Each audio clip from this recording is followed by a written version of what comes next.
Coming up next on The Voice of Alabama Politics, JIC is under fire. Also, the V-Team takes a look at strange bedfellows. And the Ethics Commission did a big switcheroo. Mr. Spade, I have a terrible, terrible confession to make.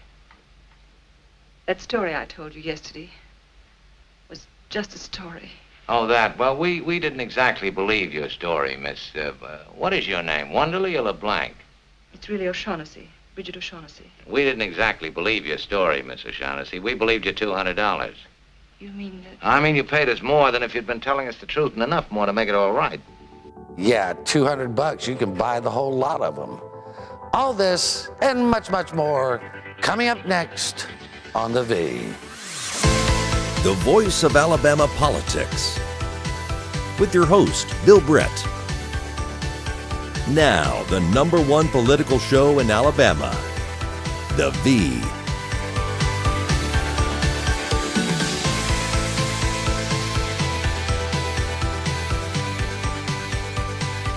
Welcome to The Voice of Alabama Politics, where we tackle the tough issues so you have the hard facts. I'm your host, Bill Britt, and as always, I'm joined by the V-Team. Welcome. Glad to be here. We got Josh this week. Yeah. How are y'all? Big leagues. Big leagues. Yeah. Yeah, big league. Or big league. Yeah, big league. Hear about that. They're great words. Great words. Really, hey, this week... I have all the best words. I have all the best words. Okay. We're decidedly left today, aren't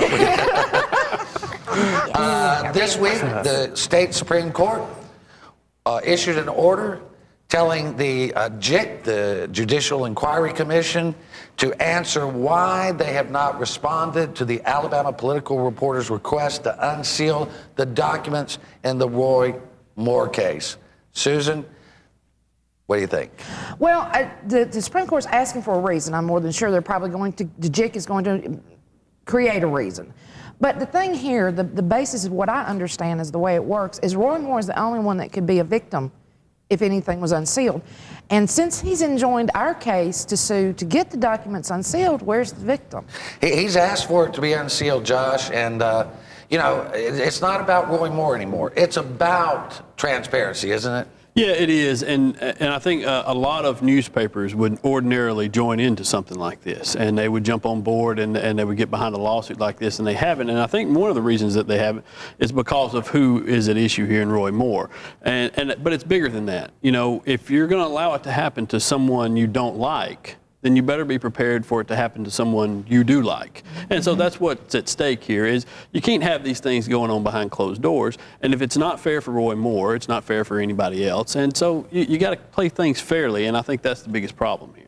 And I agree. I mean, Beth, you know, you're no fan of Roy Moore's, but you're a fan of the truth and the right thing to do. Right. I mean, the only reason why I can see why these documents haven't been released is because the people in JIC don't want people to know how they voted. Because I know that they had to have a unanimous vote to remove. They didn't get that, so they kind of came to this little compromise thing.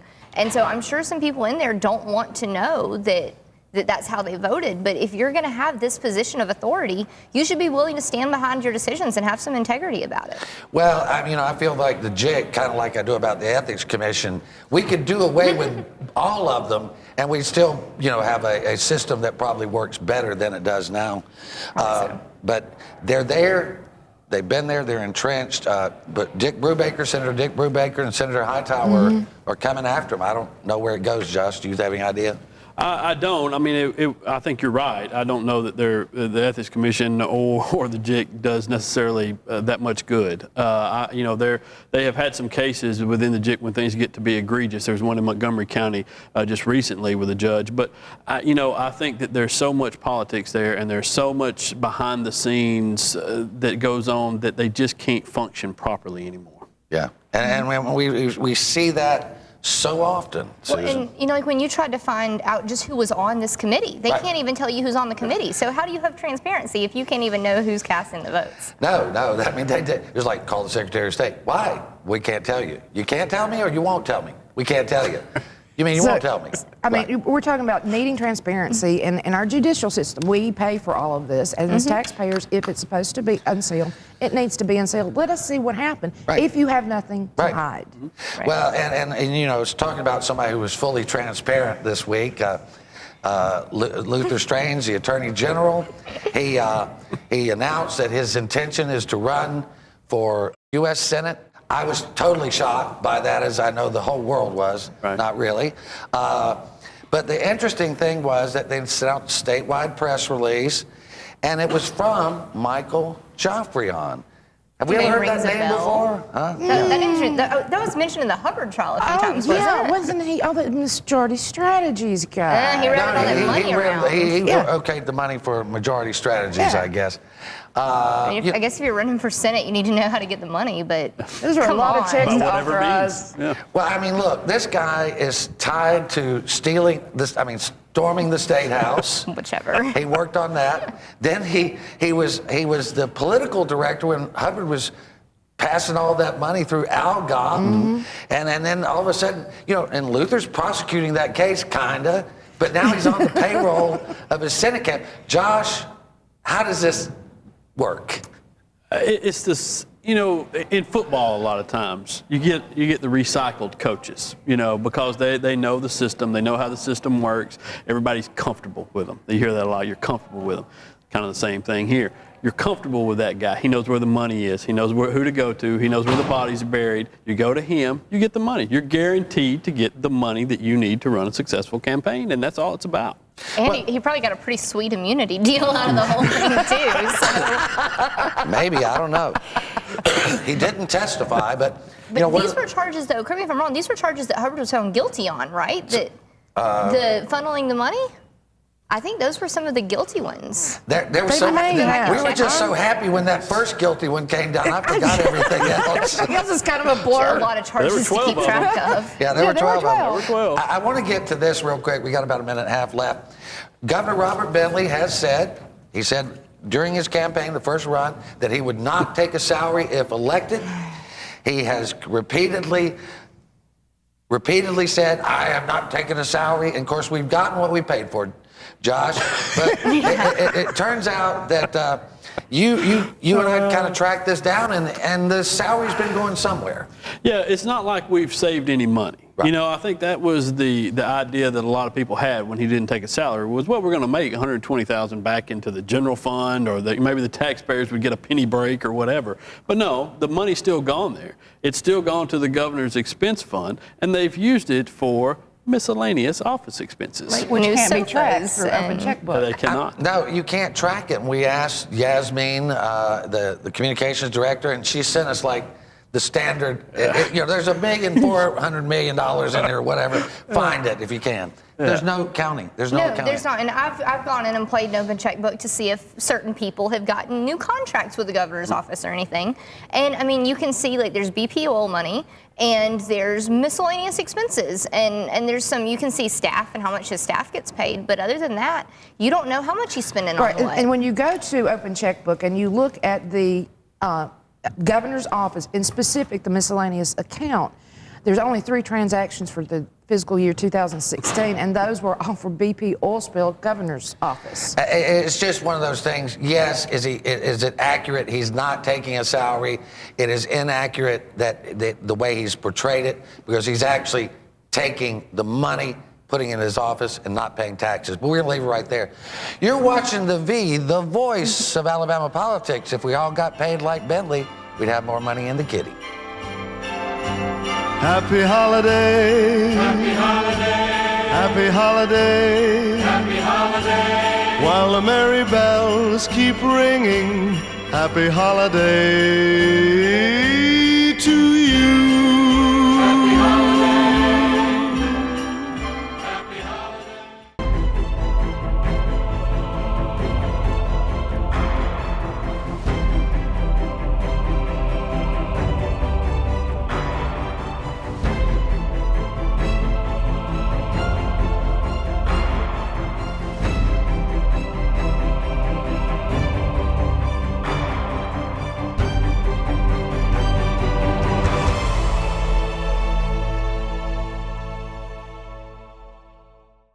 Azia Medical Spa offers a relaxing experience using customized skincare treatments and full line of physician-grade products, with professionals that can assist you in determining which treatment options will best help you achieve your desired results. Azia's massage therapies are popular for rejuvenation and relaxation, as well as relief of tired, aching, and sore muscles. Voted the best medical spa in Birmingham for 3 years in a row, visit aziamedicalspa.com to schedule your appointment. Jingle bell, jingle bell, jingle bell rock. Jingle bells swing and jingle bells ring.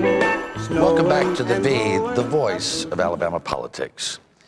We are launching a new series called What's the Big Idea?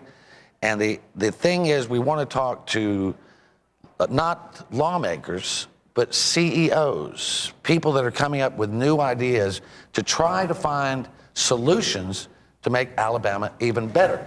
I want to, Jonathan, do you mind playing the opening to the show? In our ever-changing world, there are obstacles and opportunities.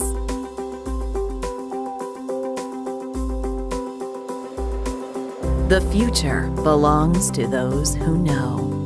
What's the big idea?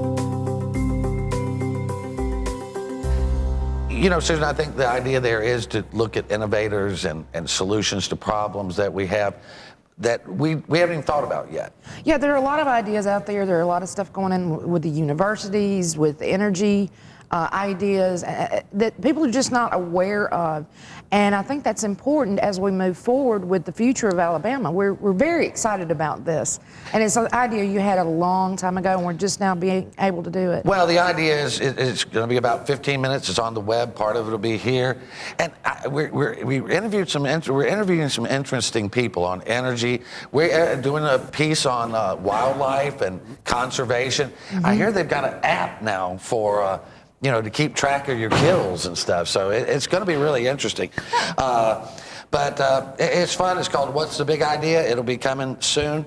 And I think it's important, too, just amidst all the terrible news we get coming out of Alabama, for people to know we do have smart people here. We have people with good ideas, and it's time to embrace some of them. And it's probably about time that I quit just bashing everybody and promote a few good ideas. Well, so many advances in medicine coming out of out of UAB. It's a horrible idea. We didn't get when we were playing that. Yeah, well, we won't stop that on this show. No, Okay. no, that's a separate show. Right, that doesn't affect me, right? No, you're off the chain. Okay. One of the things is, Josh, and you were there, there's the lottery experts testified before the Gaming Advisory Commission, or what did you see? I would say this was probably, of the meetings they've had so far, this was probably the most boring of the meetings. The paint was running off the wall. I think you threatened to take a nap during it, didn't you? I did. Well, at one point I did take a nap, but it was, I'll say this, while it was boring, it was useful information for them, because they spoke to a couple of heads of lotteries from other states, Louisiana and New Hampshire, and we don't border those states, so those states really have nothing to lose from us having a lottery in Alabama. And so they were able to give some information, I think, that was pretty helpful. And so they passed along just basic things about the lottery and the implementation and how much oversight they have and what it costs and how much expense goes into just simple things that you don't really think about, how to regulate machines that show up in a gas station, if you have that, or how to do scratch offs and that sort of thing. And it was pretty informative. And then there also was David Johnston, who was an attorney for Victoryland, and a longtime attorney, helped Milton McGregor establish Victoryland back in the 80s.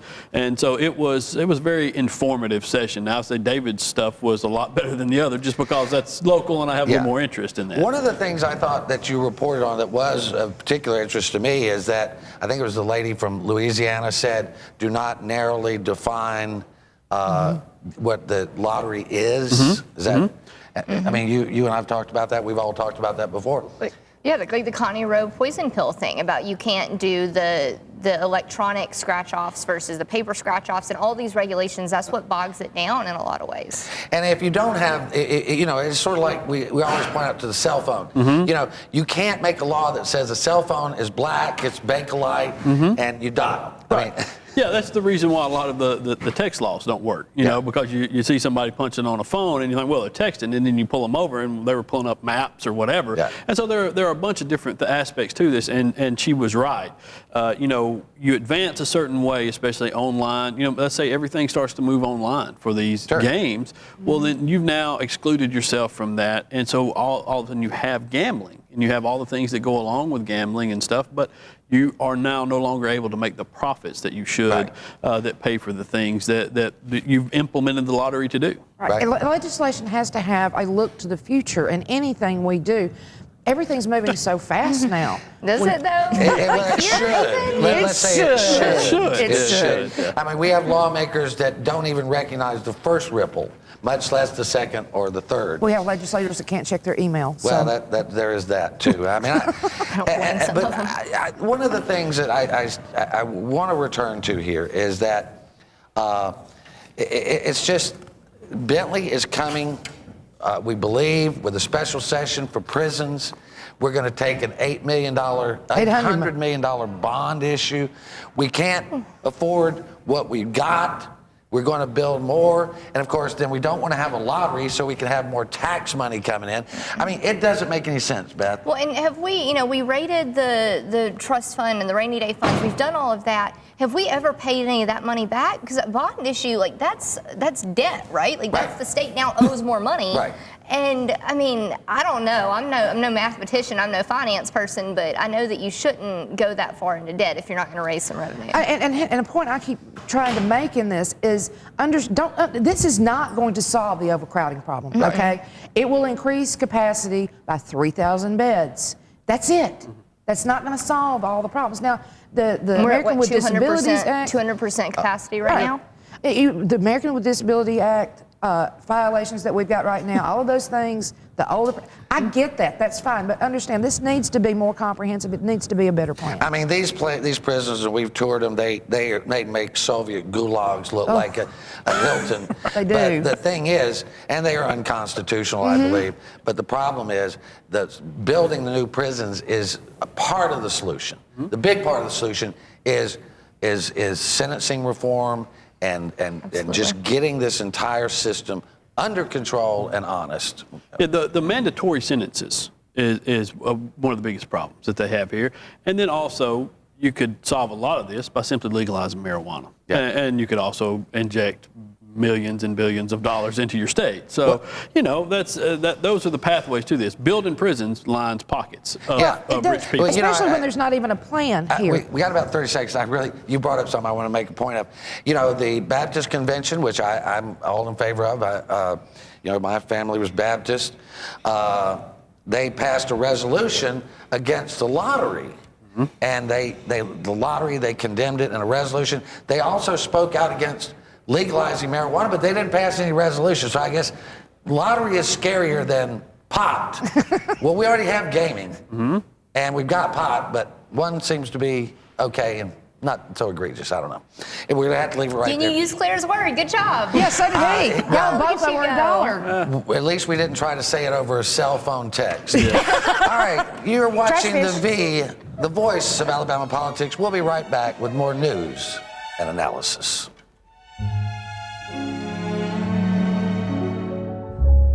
Chestnuts roasting on an open fire, Jack Frost nipping at your nose. Azia Medical Spa offers a relaxing experience using customized skincare treatments and full line of physician-grade products with professionals that can assist you in determining which treatment options will best help you achieve your desired results. Azia's massage therapies are popular for rejuvenation and relaxation, as well as relief of tired, aching, and sore muscles. Voted the best medical spa in Birmingham for 3 years in a row, visit aziamedicalspa.com to schedule your appointment.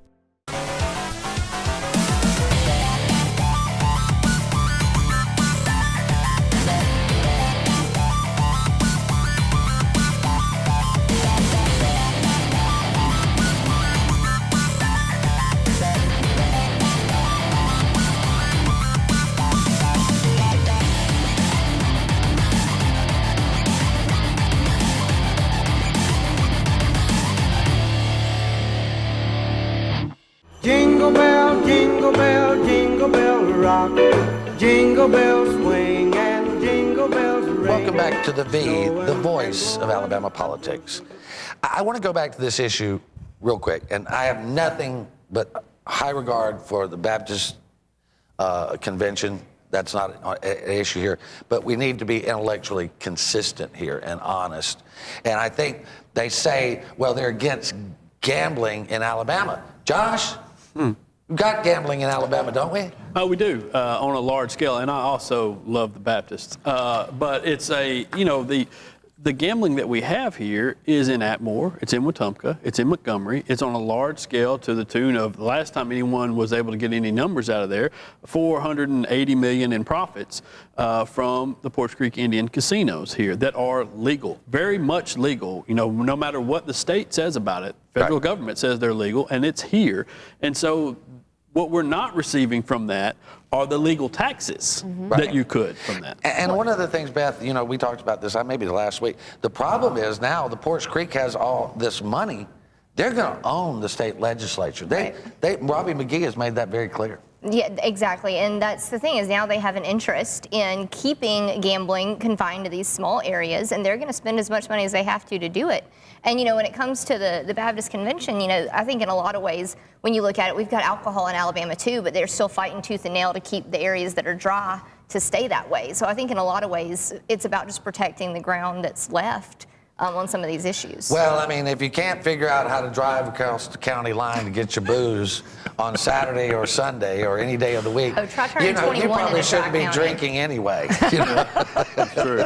You know, it's just kind of ridiculous. But I get the point.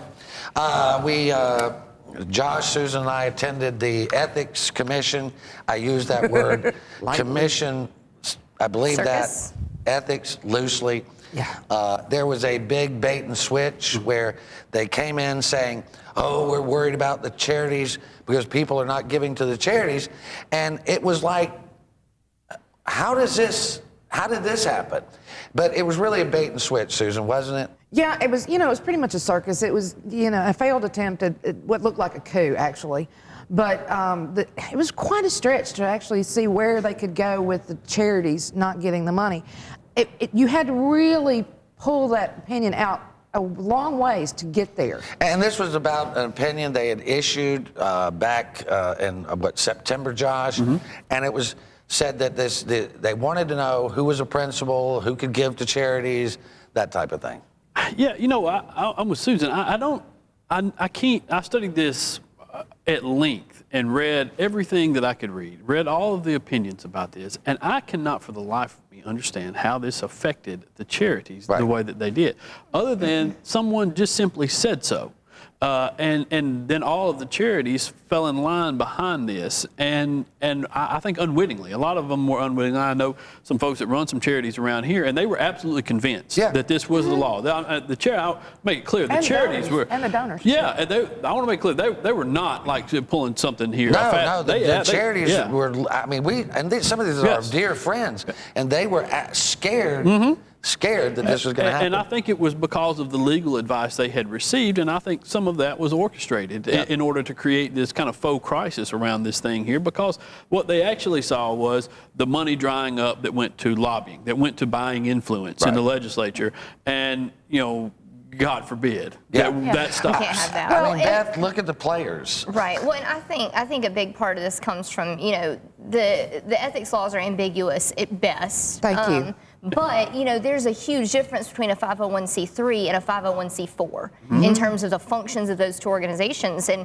I mean, I'm not a lawyer, and I can tell you there's a big difference there. So these attorneys should know better, and they should be doing the research here. And I think the nail on the head there was the lobbying money. Right. And also here, once again, creating opinions, creating legislations, it's not clear. Well, but listen, that who is a principal is very clear. It is very clear because it's been defined in a court of law by Judge Jacob Walker III, and they convicted Mike Hubbard under that definition. And that definition scares the life out of some of these guys because they want to be able to do what Billy Canary did, and that's sit in the speaker's office and dictate legislation. They want to get somebody to pay him 10 grand like Bobby Abrams did to go over and ask for $20 million or whatever it is in favors.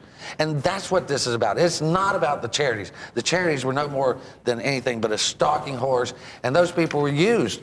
But look at the players. Who was there, Susan? Mark White was there. Augusta Dowd was there. Joe Espy, Bill Espy. So you've got Hubbard's defense team, Bentley's what used to be Bentley's personal attorney. Who's You've also got attorney for, don't forget, for Jimmy Rain and Will for Brook. Will Brook. Brooke, that's true. So there were a lot of players in that room. Even Sue Bell Cobb testified. Somebody wrote that, this helped Hubbard. It didn't help Hubbard. It didn't change the law at all. No. It didn't hurt him, but it didn't help him. This will not change the law as it stands for Hubbard and going forward. This was simply an opinion of the ethics committee. This opinion didn't get issued, so it's wiped off the face of the earth. But it looked like Jerry Fielding, the Judge Fielding, former senator. I mean, Josh, you were there. It looks like Fielding. It was like watching a boxer go down in the third round. It was sort of like, that was planned. I think all you really needed to know, if you watched just one little piece of that entire meeting, it was when the question was asked, and I won't even name names, when the question was asked from the commission itself to the attorneys, well, why didn't y'all stop us from doing this bad thing? I mean, come on, man. Yeah. What are we even doing here, man? But my favorite of all favorite parts was the very end where Jerry Fielding, being the head of the board there, said, and all the yays, and then, of course, Price and Ellis and Fielding said yay, and then he didn't hear anything out of his left ear, and so he looked around at the other two gentlemen at the table and said, you didn't vote? And they said, well, you didn't ask for the nays. And he said, well, all opposed, and both of them went nay. Yeah. Well, I guess. I think he was shocked. I guess he didn't realize they got paid. Yeah. And as Josh pointed out later in the day, he kept going on about how the board was usually or the commission rather, was usually unanimous. Unanimous, yeah. They just didn't get the memo. Yeah, apparently they didn't know. Well, we're going to have to leave it right here. We had some very sad news this week. Susan Watson of the ACLU passed away. She was a great public servant, and she will be missed. Wonderful role model. Thank you for watching The V. You watch us because we watch them.